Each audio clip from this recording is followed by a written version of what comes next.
Magandang umaga! Kumusta po? Narito po ulit ang update natin para sa lagay ng ating panahon.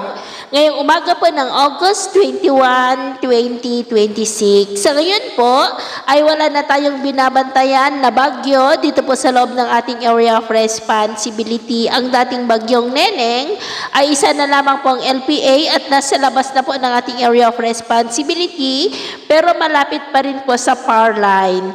At dahil nga po sa paghina ng bagyo ay humina na rin ang epekto ng habagat pero ito ay umiiral pa rin sa kanluran po ng Luzon. Sa silangan naman ng ating bansa, base po dito sa wind map ay may LPA na nabuo sa silangan ng Mindanao at may bagyo pa rin sa silangan ng Visayas na may international name po na Saudel. Ang bagyong ito po ay wala pang direktang epekto sa ating bansa at sa ating wind map forecast.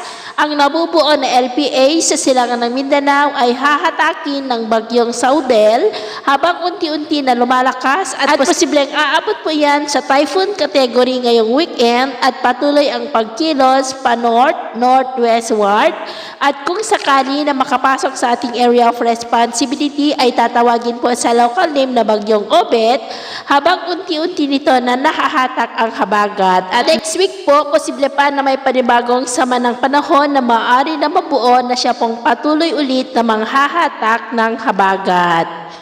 At ito naman po ang pinapakita ng forecast model na ating ginagamit hanggang po sa susunod na dalawang.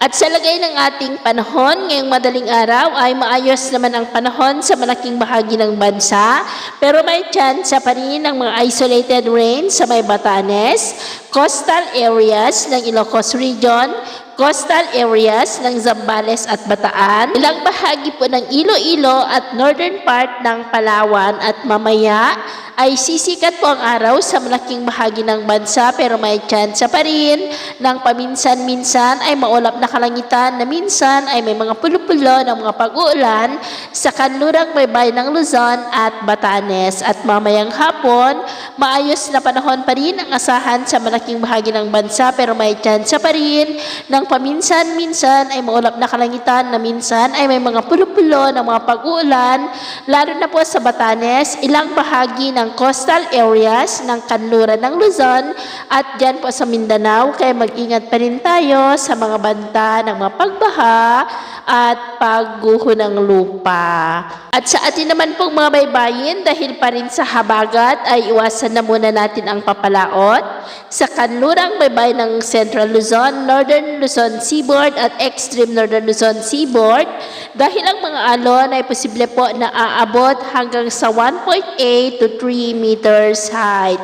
Kaya hanggat maaari ay iwasan na po muna natin ang papalaot dyan sa mga may kulay pula para mas makaiwas sa mga sakunang pangkaragatan. So, yun po ng latest update natin sa araw na ito. Ako po muli si James na nagsasabing sa kahit anong pagsubok po na darating sa ating buhay, huwag na huwag po tayong mawawalan ng pag-asa. Thank you and God bless!